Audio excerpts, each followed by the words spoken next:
Pay attention to the courtroom footage you're about to see. When the defendant enters through those heavy wooden doors, flanked by a tactical security team in full combat gear, watch the moment the camera zooms in. You'll see something that made seasoned court reporters drop their pens and caused the judge to momentarily pause the proceedings. A man sits at the defense table, his body transformed into something that looks like it crawled out of a nightmare. That demonic face tattooed across his chest, those piercing eyes, that grinning mouth full of jagged teeth. This isn't just body art. This is a window into the mind of a killer who wanted the world to see exactly what he believed he'd become. What you're witnessing is the courtroom appearance that shocked the nation and revealed the twisted psychology of one of the most disturbing murder cases in recent memory. You know that feeling when you walk into your neighborhood coffee shop and the barista already knows your order? That sense of belonging, of being part of a community where people know your name and care about your day? Jennifer Martinez had that feeling every single morning in Riverside Heights, Washington. This wasn't some massive city where you could disappear into the crowd. This was a town of about 12,000 people, the kind of place where everyone showed up to Friday night football games and knew their neighbors' kids by name. Jennifer was 29 years old, and if you asked anyone in Riverside Heights to describe her, you'd hear the same words over and over: warm, caring, dedicated. She taught second grade at Meadowbrook Elementary, and parents literally requested her class for their children. She had this way of making every kid feel special, like they were the most important person in the room. Her classroom walls were covered with student artwork, and she stayed late every Tuesday to run a free reading club for struggling students. Outside of teaching, Jennifer volunteered at the local animal shelter on weekends. She'd recently adopted a three-legged beagle named Charlie that nobody else wanted, and she posted pictures of him constantly on her social media. Her friends joked that she had the biggest heart in the entire state. She lived alone in a small apartment on Maple Street, just 3 blocks from the school where she taught. It was a modest place, but she'd made it cozy, plants on every windowsill, photographs of her family covering the fridge, a bookshelf overflowing with novels and children's books she used for her classroom. Jennifer had been dating someone casually, nothing serious, and she'd recently started training for her first half marathon with a group of other teachers. Life was good, stable, safe, or at least that's what everyone thought. September 11th, 2017, started like any other Tuesday morning in Riverside Heights. The sun was just beginning to peek over the Cascade Mountains, casting that golden early autumn light across the town. At Meadowbrook Elementary, teachers were arriving for their 7:30 staff meeting, clutching their coffee cups and chatting about weekend plans. But Jennifer Martinez didn't show up. Now let me paint you a picture of Jennifer's reputation. In 5 years of teaching at Meadowbrook, she had never, not once, missed a day without calling ahead. She was the teacher who came in with the flu because she didn't want to leave her kids with a substitute. She was reliable to a fault. So when she didn't walk through those school doors that morning, her principal, Susan Crawford, immediately knew something was wrong. Susan tried calling Jennifer's cell phone. It rang and rang, then went to voicemail. She tried again. Same thing. She called Jennifer's emergency contact, her sister Amy, who lived about an hour away in Seattle. Amy hadn't heard from her either, but she wasn't too worried yet. Maybe she overslept, Amy suggested. Maybe her phone died. But Susan had this gnawing feeling in her gut. She asked the school secretary to cover her next meeting and decided to drive over to Jennifer's apartment. It was only a few minutes away. "I'll just check on her," Susan told the office staff. "I'm sure everything's fine." The apartment building on Maple Street was a 2-story structure with external stairs leading to the upper units. Jennifer lived on the second floor, apartment 2B. Susan climbed those stairs, her footsteps echoing in the quiet morning air. She knocked on the door. "Jennifer, it's Susan. Are you okay?" Nothing. She knocked harder. "Jennifer, honey, everyone's worried about you. Can you open the door?" Still nothing. Susan tried the doorknob. Locked. She peered through the window, but the curtains were drawn. A terrible feeling washed over her, the kind that makes your hands go cold and your heart start racing. She pulled out her phone and dialed 911. Two officers from the Riverside Heights Police Department arrived within minutes. Officer Mike Daniels and his partner, Officer Lisa Chen, had been on routine patrol when the call came through. They knocked again, identified themselves as police, and when there was no response, they made the decision to force entry. The apartment manager, a retired veteran named Tom Walsh, brought up his master key, and they opened the door. What they found inside would haunt them for the rest of their lives. Jennifer Martinez was lying on her bedroom floor. She was wearing pajamas, soft blue cotton pants, and a white t-shirt. The kind of thing you'd wear to bed on a regular Monday night. Her dark hair was spread around her head, and at first glance, Officer Chen thought maybe she'd had a medical emergency, a heart attack, or an aneurysm. But then they saw the marks on her neck, the bruising, the signs of a violent struggle. Jennifer had been strangled. Officer Daniels immediately secured the scene and called for backup. Within the hour, Riverside Heights Small Police Department had mobilized every available resource. Detective Robert Hayes, a 20-year veteran who'd worked everything from burglaries to domestic violence cases, took the lead on the investigation. This would be the first homicide in Riverside Heights in over a decade. The apartment itself told a story. There were no signs of forced entry through the front door, which meant Jennifer had likely opened it for someone she knew, or at least someone she didn't perceive as a threat. Her purse was still on the kitchen counter, her wallet inside with cash and credit cards untouched. Her phone was plugged into the charger on her nightstand. This wasn't a robbery gone wrong. The bedroom showed clear evidence of a struggle. A lamp had been knocked off the nightstand. There were scratch marks on the hardwood floor, as if Jennifer had tried to fight back, tried to escape. A framed photograph of her family lay shattered near the closet door. The medical examiner, Dr. Patricia Gordon, arrived to examine the body and estimated time of death to be somewhere between 9 p.m.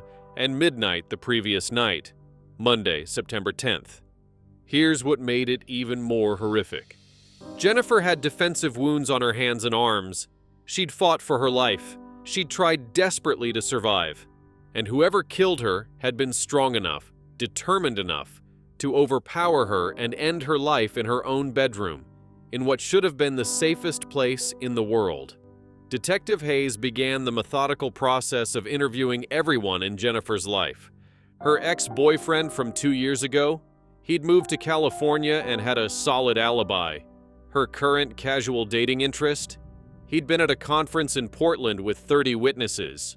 Her colleagues, her friends, her family, everyone was cooperative, everyone was devastated, and everyone had alibis. But here's the thing about small towns. People talk.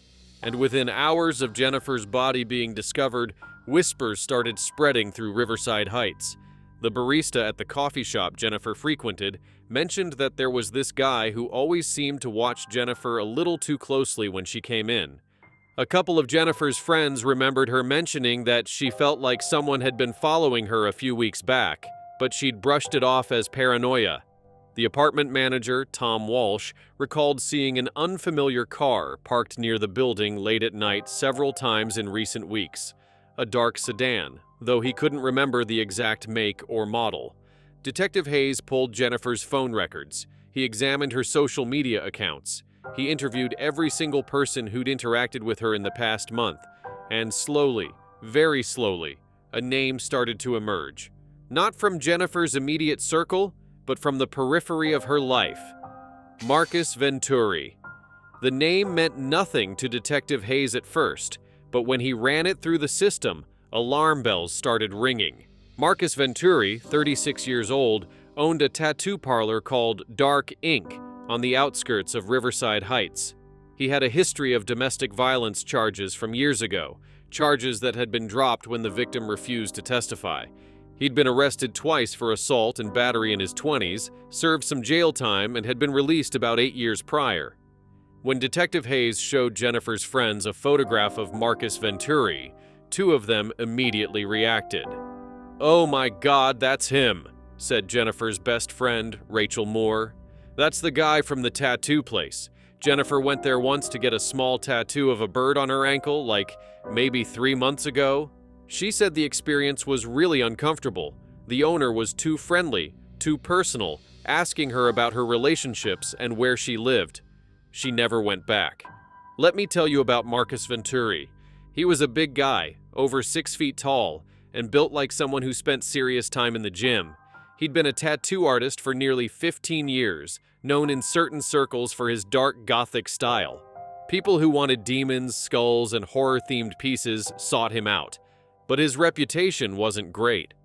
Former clients complained that he was intense, that he'd sometimes fixate on female customers, that he made people uncomfortable with personal questions. When Detective Hayes and his team showed up at Dark Ink on September 12th, Marcus was working on a client, drilling ink into someone's shoulder blade.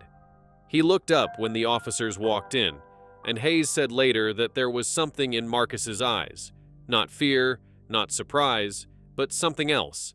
Something cold and calculating. "Marcus Venturi, we need to ask you some questions about Jennifer Martinez." Marcus set down his tattoo gun and wiped his hands. "Who?"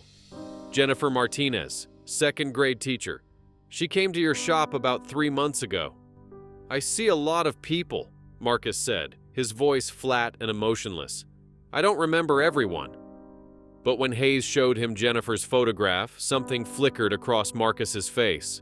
Recognition, satisfaction. It was hard to tell. "Yeah, okay, I remember her. She got a little bird tattoo." "What about her?" "She was murdered, Monday night." Marcus didn't react the way an innocent person typically reacts to news like that. There was no shock, no horror, no questions about what happened. He just stared at Detective Hayes and said, "And do you think I had something to do with it?" "We're talking to everyone who knew her. Where were you Monday night between 9 p.m. and midnight?" "Home, alone, watching TV." No alibi, no witnesses, just his word. Detective Hayes obtained a warrant to search Marcus's apartment and the tattoo parlor. What they found there was disturbing. In Marcus's apartment, hidden in a box under his bed, were dozens of photographs.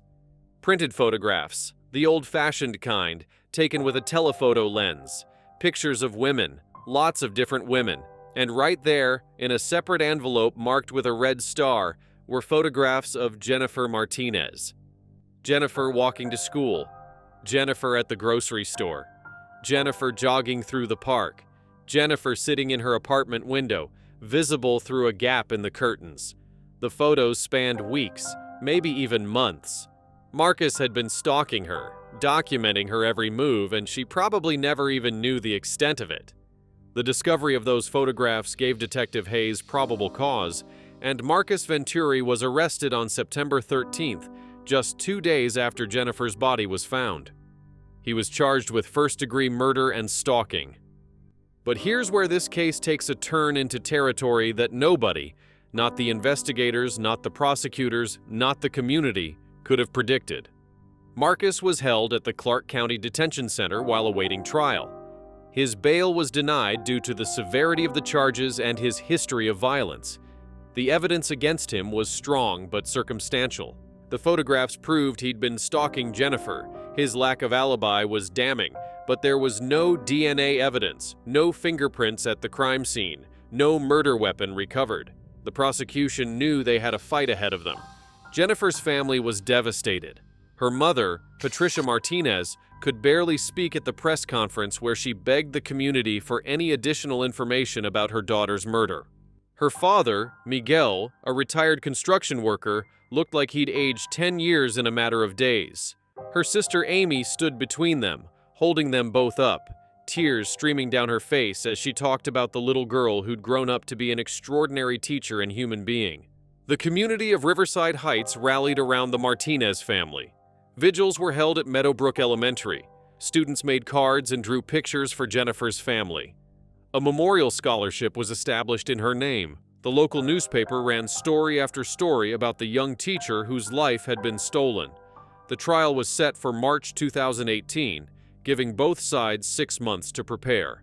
The prosecution, led by District Attorney Sandra Williams, built their case meticulously. The defense attorney, a public defender named James Keller, had his work cut out for him. His client wasn't helping matters. Marcus refused to show any remorse, refused to cooperate fully, and insisted he was innocent despite the mountain of evidence suggesting otherwise. But then something strange started happening. Guards at the detention center began reporting unusual behavior from Marcus.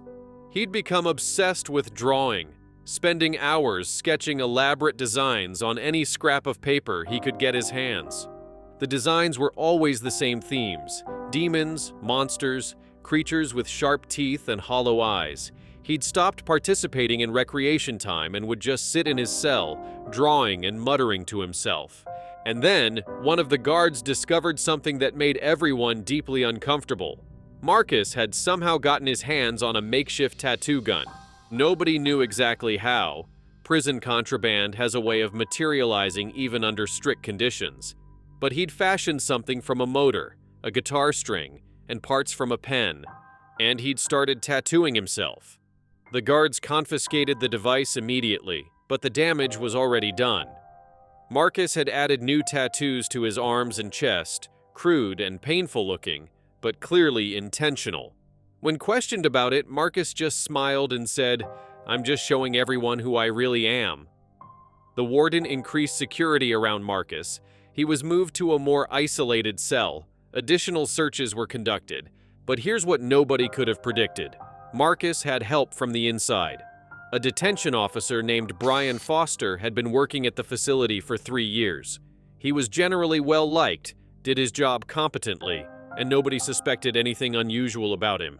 But Brian had been corresponding with Marcus's ex-girlfriend, a woman named Vanessa Drake, who had a fascination with true crime and, apparently, a disturbing attraction to violent criminals. Vanessa had convinced Brian to smuggle tattoo equipment to Marcus in exchange for money and promises of a relationship.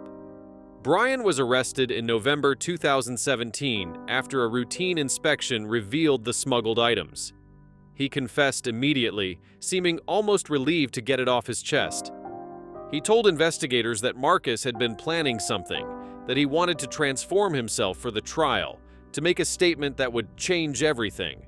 Brian didn't fully understand what Marcus meant, but he'd been paid $5,000 by Vanessa to provide the equipment. The revelation sent shockwaves through the case. Vanessa Drake was arrested as an accessory.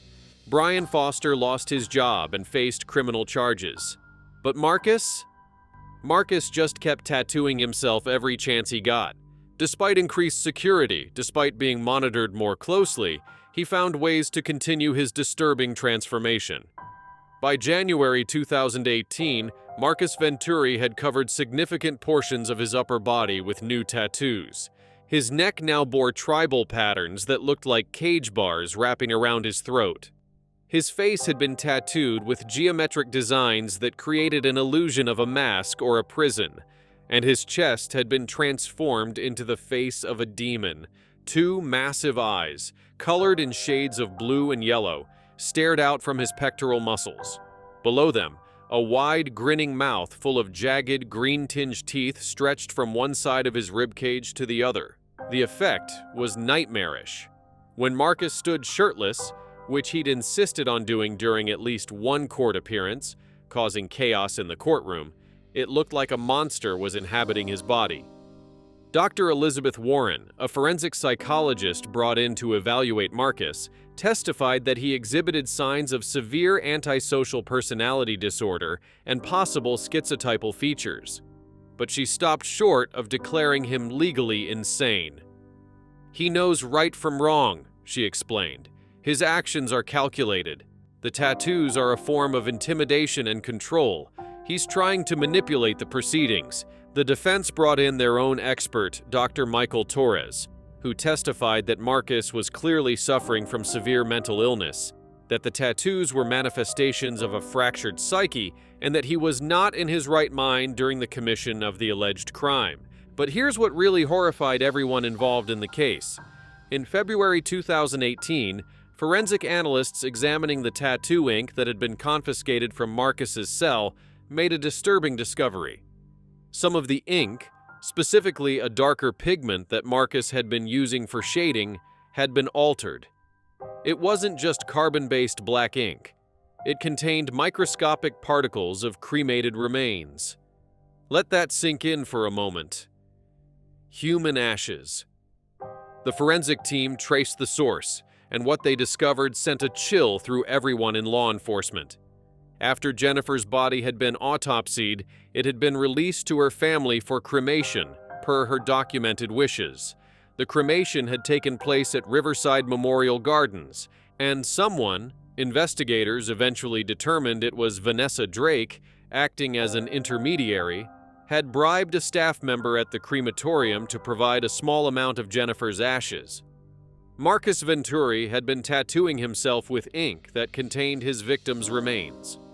The prosecution argued this was the ultimate act of control, of possession, of violence extending even beyond death. Marcus wanted to literally carry Jennifer with him, to mark himself with her essence as some kind of twisted trophy. The defense argued it was further evidence of profound mental illness, of a mind so far gone that it could conceive of something so grotesque. The trial of Marcus Venturi began on March 19, 2018. The courthouse in Riverside Heights had never seen anything like it. National media outlets had descended on the small town. Court TV was broadcasting the proceedings live. Security had been increased exponentially because of credible threats from both vigilantes who wanted Marcus dead and from disturbed individuals who'd become fascinated with him. When Marcus was brought into the courtroom for the first time, the reaction was visceral. The courtroom footage captured by media cameras would later become one of the most watched court videos in recent history. Marcus entered flanked by 4 tactical officers in full riot gear, helmets, body armor, the works. This wasn't standard procedure, but Marcus had become violent during previous hearings, attacking his own attorney at one point and attempting to rush at the prosecution table during another.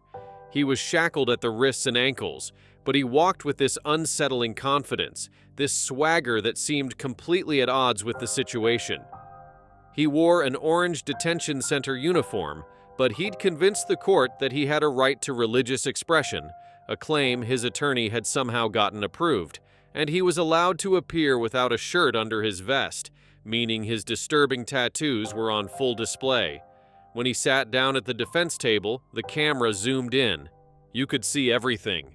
That demonic face covering his chest and torso, those eyes seeming to stare directly at the jury. The intricate patterns on his neck and face. The overall effect was exactly what Marcus wanted. Fear, revulsion, fascination. People in the gallery gasped. One juror had to look away. The judge, Honorable Patricia Simmons, gavelled for order and warned that any further outburst would result in the courtroom being cleared. The prosecution's opening statement was devastating. Sandra Williams walked the jury through Jennifer's life, her dedication to teaching, her kindness to animals and students. Then she walked them through the last hours of Jennifer's life, the terror she must have felt, the desperate fight she put up. She presented the stalking photographs, the lack of alibi, the pattern of violence in Marcus's history, and she presented the tattoo ink evidence, the fact that Marcus had defiled Jennifer's remains in an act so depraved it was difficult to comprehend. Marcus Venturi didn't just kill Jennifer Martinez, Williams told the jury. He tried to possess her. He tried to consume her. Even in death, he wouldn't let her go. The tattoos you see on his body aren't signs of mental illness. They're signs of ownership. They're a killer's way of saying, look what I did, look what I took, and I'm proud of it.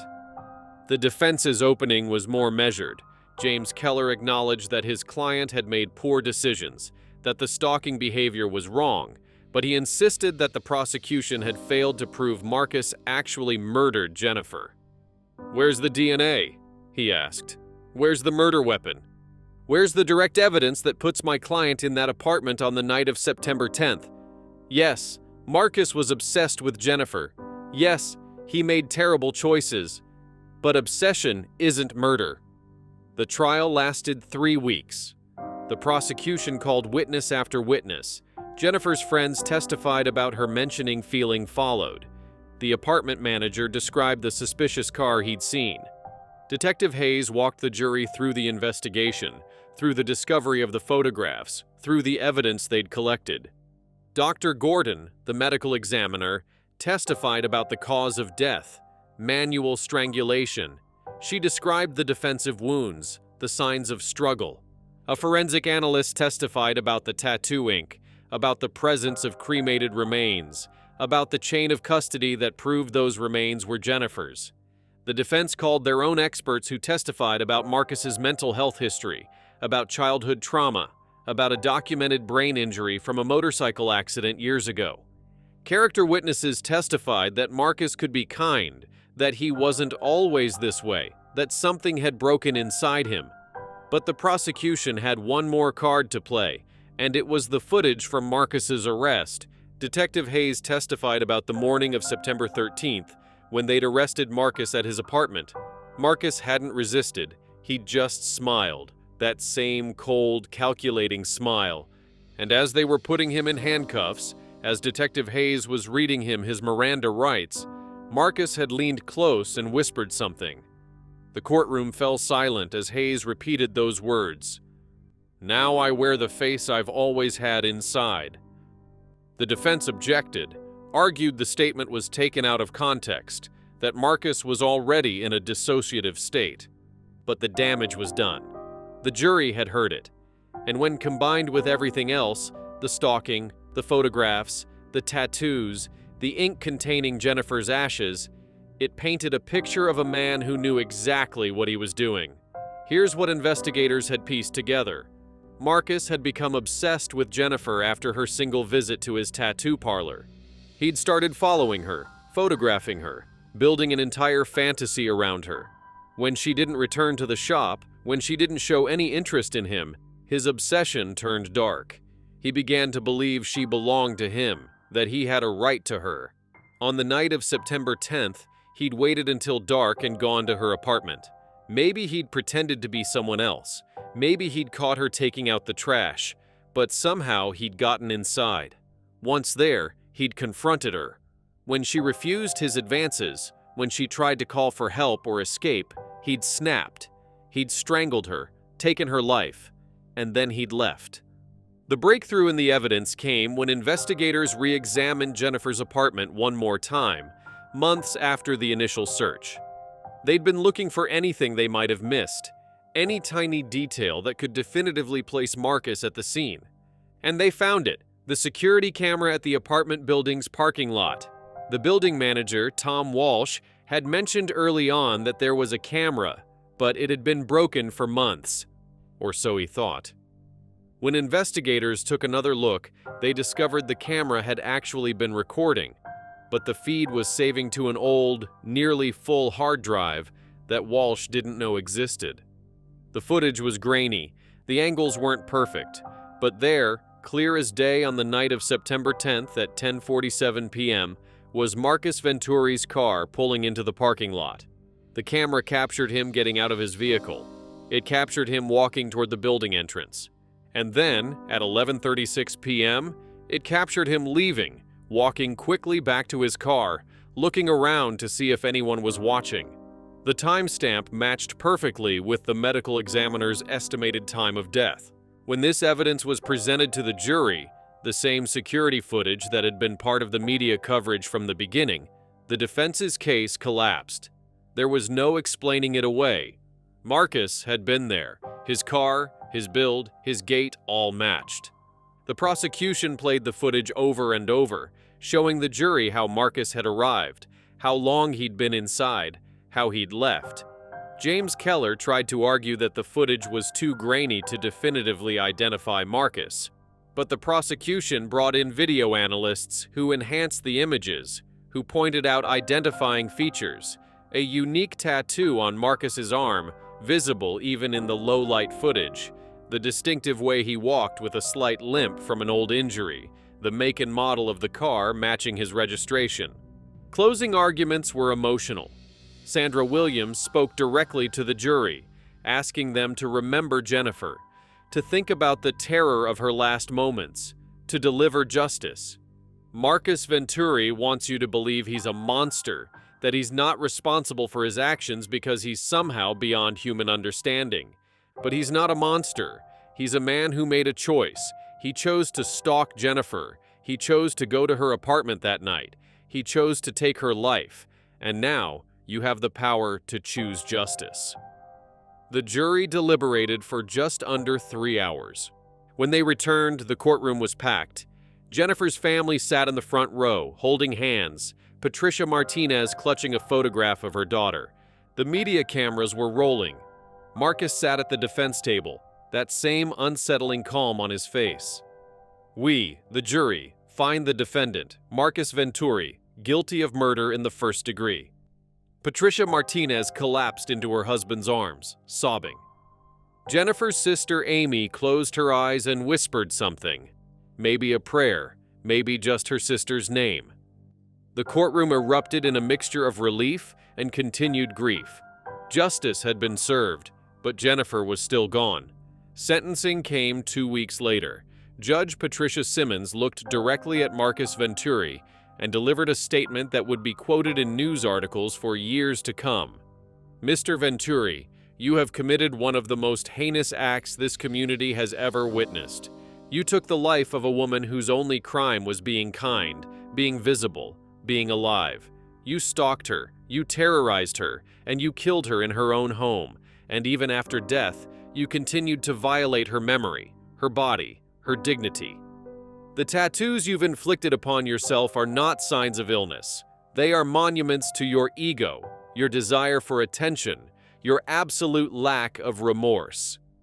You will spend the rest of your natural life in prison. Marcus showed no reaction. The charges Marcus Venturi was convicted of were first-degree murder, felony stalking, and abuse of a corpse in connection with the tattoo ink containing human remains. He received life imprisonment without the possibility of parole, plus additional consecutive sentences for the other charges. The corrupt detention officer, Brian Foster, received 5 years in prison for aiding a detainee. Vanessa Drake received 3 years for her role in the conspiracy. Jennifer's family established the Jennifer Martinez Memorial Scholarship Fund, which provides financial support to aspiring teachers in Washington state. They've also become advocates for stronger stalking laws and better resources for victims who feel they're being followed or harassed. Patricia Martinez often speaks at schools and community centers, sharing her daughter's story and encouraging people to trust their instincts, to report suspicious behavior, to take threats seriously. The Meadowbrook Elementary reading room was renamed in Jennifer's honor, and her photograph hangs there alongside her favorite quote, "A teacher affects eternity. They can never tell where their influence stops." Marcus Venturi remains incarcerated at the Washington State Penitentiary in solitary confinement. Reports from the facility indicate he continues to tattoo himself whenever possible, despite strict prohibitions. He's never expressed remorse for his actions. He's never apologized to Jennifer's family. For the community of Riverside Heights, the case changed everything. Parents became more cautious. Women began taking self-defense classes in record numbers. The local police department received funding for additional training on stalking cases and domestic violence prevention. Jennifer Martinez was 29 years old when her life was stolen from her. She would have turned 30 in November 2017, just 2 months after her death. Her students still remember her. Her friends still miss her. Her family still grieves every single day. But she was so much more than a victim. She was Jennifer, a daughter, a sister, a friend, a teacher who believed every child could succeed if given enough support and love. And though Marcus Venturi tried to reduce her to a possession, to ink on his skin, to another trophy in his twisted collection, he failed. Because Jennifer's legacy isn't the darkness of her death. It's the light she brought to every life she touched while she was here. And that light continues to shine in the students she taught, the people she loved, and the community that will never forget her name. Rest in peace, Jennifer Martinez. You deserved so much better than the evil that found you that night, but your kindness, your dedication, and your beautiful spirit will always be remembered.